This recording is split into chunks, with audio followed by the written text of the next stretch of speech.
Day one of the impeachment trials of former President Donald Trump. Shortages on COVID-19 supplies. And the effects that coffee can have on your health. Broadcasting live from the University of North Texas, this is ntTV News at Noon. ntTV News at Noon. I'm Trevor Newell. And I'm Jocelyn Lassiter. Former President Donald Trump's impeachment trial is set to start this morning. As the Senate has reached a deal on how they will structure the trial's proceedings, CNN's Karen Kaifa is in Washington with an update.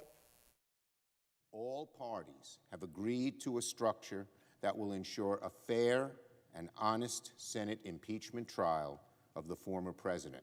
With an agreement on the rules, the Senate is set to begin its second impeachment trial of former President Donald Trump. It preserves due process and the rights of both sides. Under the deal, House impeachment managers and the Trump defense team will each receive 16 hours to make their case around the charge of incitement of insurrection as a result of the riot at the Capitol on January 6th. House managers can also call for a vote on witnesses if they choose.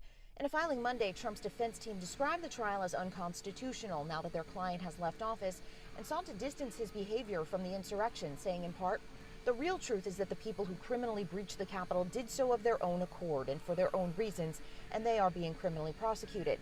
House impeachment managers seeking to draw a direct line between Trump's rhetoric on January 6th and the violence that ensued. We fight like hell. That argument already playing out in the court cases of those charged in the riots. These directives were coming and the crowds were doing what they were told. Democrats calling for accountability. You can't have a president who, just because he clearly loses an election, decides he's going to mess around with our democracy and literally attack a co-equal branch of government. In Washington, I'm Karen Kaifa. Amidst the trial, President Joe Biden has been more focused on pandemic relief, including his $1.9 trillion relief bill during the pandemic. Yesterday, the House Democrats advanced a child tax credit expansion as part of the package. Relief payments would include $3,600 per child under the ages of 6 and $3,000 to children ages 6 to 17.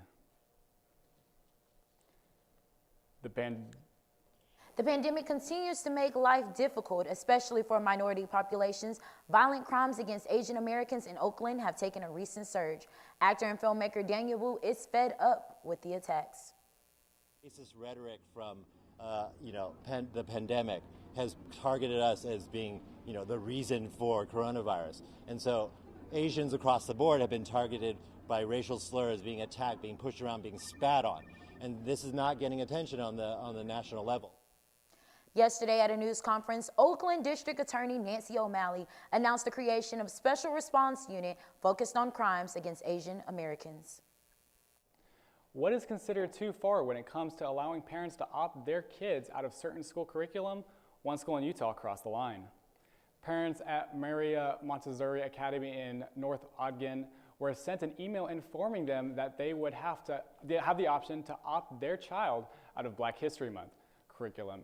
And many parents did. The school's director said he is deeply saddened and disappointed that parents would choose to opt out, and says it is important to teach students about the mistreatment challenges and obstacles that people of color in our nation have had to endure.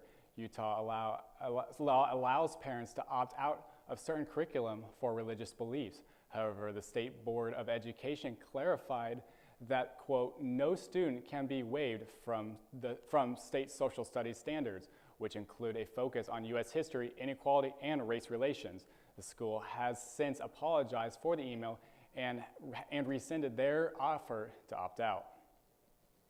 Yesterday brought sad news to North Texans as COVID-19 claimed the life of a sitting member of Congress. Along with the announcement of the congressman's death, Democratic leaders in the House announced a national reimbursement program for COVID-related funerals. Reed Binion has more on the story. Rise for a moment of silence in remembrance of the late Honorable Ron White of Texas.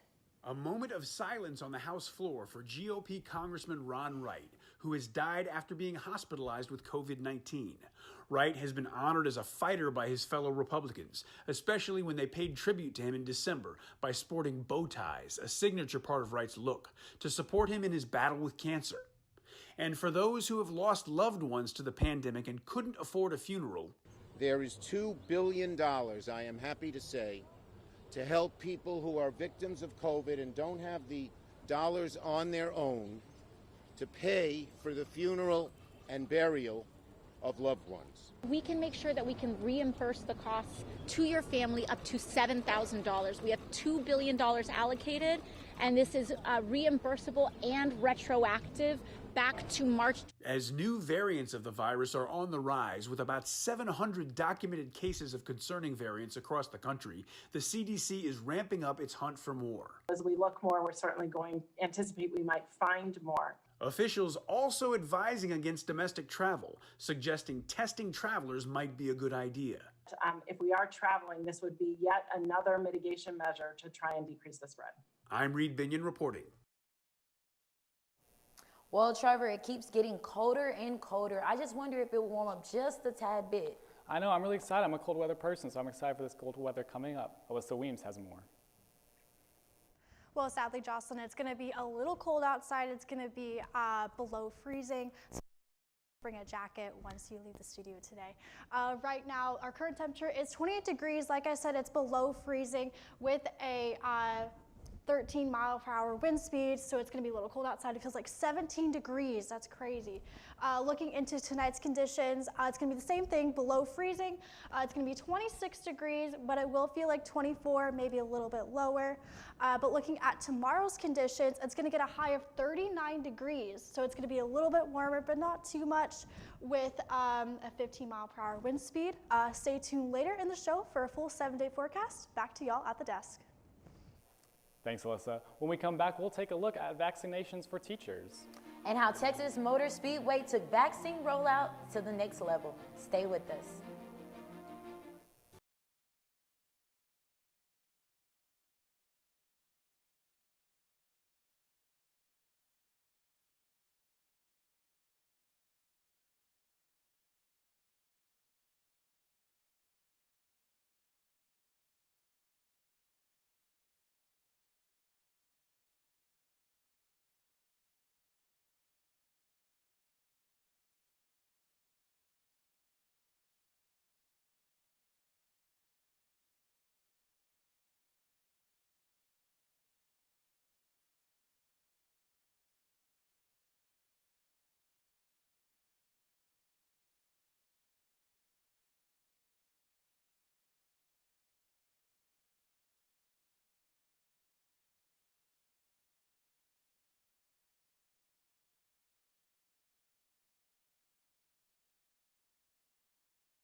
While Americans are being urged to get vaccinated, there doesn't seem to be enough vaccine supplies to go around. CNN's Mandy Gaither has more. In the war on COVID-19, health experts agree it's one of the best defenses. But although more than 42 million coronavirus vaccine doses have now been given, in many places there's still not enough to go around. I just feel like we should have been more prepared. There should be more supplies, but I'm glad they're getting to more vulnerable age group and people. Faced with a vaccine shortage in California, Los Angeles County is only giving out second doses of the vaccine for the rest of this week rather than offering any more first doses. One maker, Pfizer, says it's increased production to double its coronavirus vaccine output. The vaccine maker expects to deliver 200 million doses to the U.S. by the end of May. They have a supply and demand issue, and they're dealing with it the best they can. Meanwhile, in the fight to slow the virus's spread, Transportation Secretary Pete Buttigieg says the CDC is looking at all its options while considering whether passengers should be required to provide a negative COVID-19 test before domestic flights. What we know is that it's the appropriate measure for international travel, people traveling into the U.S., given some of those considerations. I'd say the domestic picture is very different, but the CDC is always evaluating what can best be done to keep Americans safe. I'm Mandy Gaither reporting. Once they were considered a priority, but now most teachers in Texas won't be eligible for a vaccine until the summer. While nearly half of U.S. states prioritized educators as part of their vaccine rollout, Texas did not. Oviedo Molina, the president of the Texas State Teachers Association, said, quote, "It's clear that we're an afterthought. We're not essential employees until you want schools back open, and then we're not essential after they are." Other educators are calling the omission a slap in the face. The second phase of the rollout was kept very broad in order to not confuse the public. As of Friday, state data showed over 58,000 COVID-19 cases among public school staff members so far this school year, an infection rate of 7.2%, not far from the state's average. Even with the high infection rate, it seems teachers won't be included until the next phase, which probably won't start until May. Despite teachers' inability to get vaccinated, we've got some good news regarding COVID numbers. As of today, Texas has less than 10,000 current COVID-19 hospitalizations for the first time since December. The data comes from 600 hospitals and over 300 laboratories. On February 8th, the state reported over 2 million cases in nearly 300 counties. As of today, a little over 9,000 patients are hospitalized. The state reported over 12,000 hospital beds available. With vaccinations continuing to be administered, we can only hope this is a positive step towards in the fight against the pandemic. Even though COVID is still around, it's good to finally hear the hospitalization numbers have gone down. Yes, it's nice to see something good coming out of this, but you know what else puts a smile on my face? Food. And with that, Blake is live at the new dining hall. Blake? Thanks, Jocelyn. We're currently at UNT's newest dining hall, which is called Eagle Landing. The dining hall opened about 1 week ago on February the 1st. It's located between the UNT Welcome Center, the Business Leadership Building, and the Highland Street parking garage. There are many different types of food available, including Italian, Asian, American, homestyle, and even a bakery. Vegetarian options are available as well. You can find meal plan options as well as their hours of operation online at the UNT website. Construction is still ongoing, however, so all food opportunities will not be available at the same time. However, this will change as time passes by. That's all I have for now. Back to you at the desk. If you haven't been vaccinated yet, you're in luck. A super site might be opening near you. Governor Abbott said that the state is working with the Federal Emergency Management Agency, otherwise known as FEMA, to create mass vaccination centers, probably in Dallas and Houston. The sites will receive 5,000 to 6,000 additional vaccines a day, 7 days a week for 8 weeks. On Monday, Dallas County reported 908 new coronavirus cases, the first time since December 4th that the county had reported fewer than 1,000 cases. Hopefully, with this vaccine super sites, the numbers will continue to go down. Well, it doesn't look like it's going to warm up anytime soon, so it looks like I'll be wearing my gloves, hats, and boots. Yeah, I woke up this morning and there's ice all over my car. Alyssa Weems, do we have anything more for the next couple of days?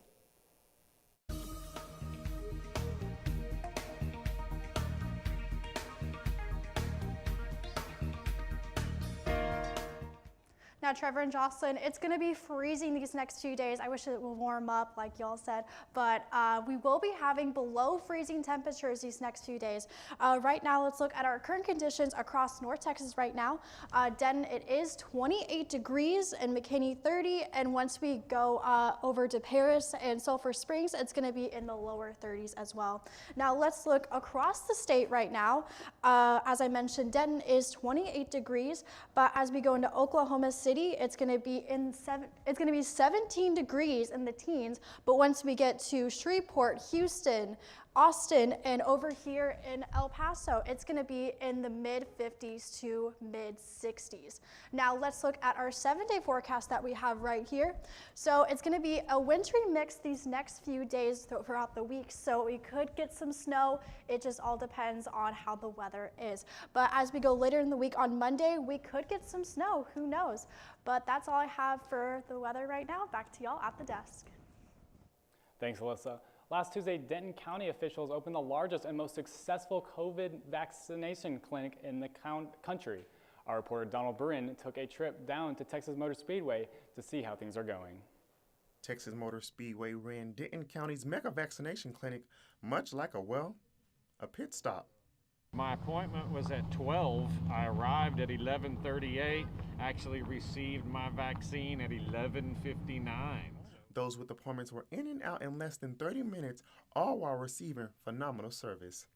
The service, the whole setup, by the way, is phenomenal. I think they've done an amazing job. I mean, beyond amazing. This is an appointment required system. We have 217,000 people on our Denton County wait list. We vaccinated over 50,000 people to date. 400 fire and medical crews, along with volunteers, guided those with appointments through 16 lanes for their shot at keeping COVID-19 away.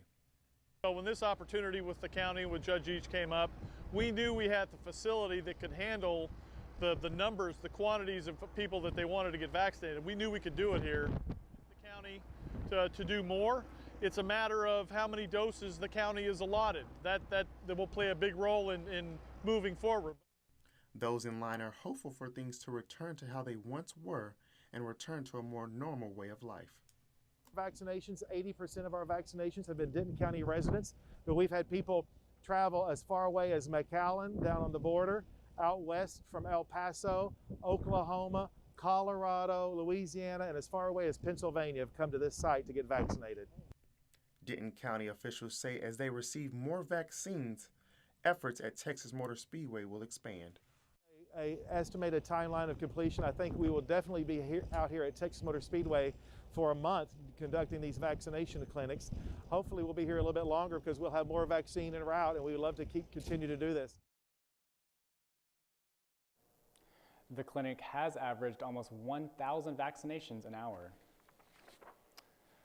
Up next, we'll show you the benefits of your daily cup of coffee. And we'll see where Kevin takes us during North Texas road trip. Stick around.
With Valentine's Day coming up, some of us are still looking for that average Joe to celebrate with. However, while that Joe might break your heart, I guarantee you this one won't. A new study from the American Heart Association says that drinking 1 or more cups of black coffee a day leads to a reduced risk of heart failure. They found that caffeine was associated with the reduced risk of heart failure, that decaf coffee was associated with an increased risk for heart failure. However, the American Heart Association warns that adding dairy, sugar, and other creamers could cancel out any positive effects the coffee might have. Well, Trevor, have you ever taken a road trip before? I love taking road trips. In fact, our segment anchor, Kevin Pacheco, recently took a trip over the weekend. Let's turn to him to see how things went.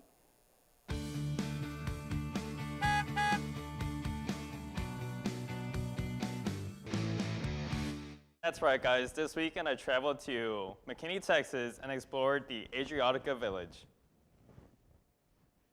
Middle England arrived in McKinney and goes by the name Adriatica.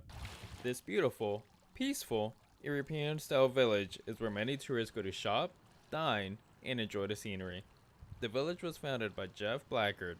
After a visit to Croatia, he fell in love with a Croatian island, Rock, and decided to use one of its villages as an inspiration for Adriatica. Tourists from many places come to see and take pictures with the white stone walls, cobblestone pathways, and beautiful arches. The Adriatica village took 10 years to build and is still seeing improvements. Residents and tourists enjoy walking and exercising around the village while gazing across the lake at breathtaking mansions. The $350 million village is one of the best views in McKinney. There's this huge lake over here, and you get to look at almost everything that this whole place to offer. The architecture, that it was like kind of inspired more like a Croatian architect, and you get to see the lake and all these beautiful houses behind me. The Belladonna Chapel is the home of many weddings that take place in the Adriatica village. Weddings and events are hosted at the village on a daily basis, and photo shoots are also very common. The Adriatica Bridal Suite is a great spot to host showers, events, or even use as a wedding prep area due to its close proximity to the Belladonna Chapel. For ntTV News, I'm Kevin Pacheco. Thanks, Kevin. Now, I don't know about you, but this week seems like it's jammed-packed with sports. That it is, and Shaji Adams has all the latest news on what's going on in the sports world. Right, Shaji? Absolutely, Jocelyn. At Dallas, Maverick had a historic performance, and we are just hours away from the return of UNT women's soccer. I'll break it all down right after this. As pre-diabetes, that means it could be you, your dog walker, on your left, your cat jogger. With early diagnosis, prediabetes can be reversed. Take the risk test at doihaveprediabetes.org.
North Texas women's soccer is finally back in action. While that is already exciting, what makes this even better is that the Mean Green will open their season as the reigning Conference USA champions, an achievement that they have done 6 times. UNT will kick off their season on the road against rival SMU. The Mean Green have a chance to start off the season with a bang, as the women's team has never beaten SMU on the road, but all that could change tonight. The game will start at 7 p.m. and will also stream live on ESPN+. The Mavericks were at home last night, taking on the Minnesota Timberwolves. We all know Luka took care of business with 26 points and 8 rebounds, but Kristaps Porzingis came to play. The Unicorn not only scored 27 points and had 13 boards, but he also added 6 blocks. Dirk Nowitzki in his career had 4 games of having 20-plus points, 10-plus rebounds, and 5-plus blocks, and Porzingis already has tied that as a Maverick. With that, Dallas secured the 127-122 win. Their next matchup is against the Hawks at home. And while the Mavs are finding their footing, the Stars are starting to slip. After starting the season 4-0, disappointing losses have now dropped Dallas to 5-4 on the season. Now, there have been reasons for the Stars' struggle, as they have been riddled with injuries and internal issues. Alexander Radulov and Kivi Ranta are still on the shelf, and Anton Hudobin is out due to disciplinary reasons. There's no update yet if the Star goalie will play tonight against Chicago. The puck will drop at 7:30 p.m. That's all I have. Back to you at the desk. Thanks, Shaji. Delivery, DiGiorno, dine-in, it doesn't matter. There's no shortage of options for today as we celebrate National Pizza Day. The first pizza-style shops opened in New York and New Jersey in the early 20th century, selling what they call tomato pies. Traditional pizza became more popular after World War II, when U.S. soldiers stationed in Italy started developing quite the appetite for it. The National Association of Pizza Operators estimates that 3 billion pizzas are sold in the U.S. each year, and the American pizza community says there are 34 million ways to order a pizza. Thanks for watching ntTV News at Noon. Join us again tonight at 6 here on North Texas Television.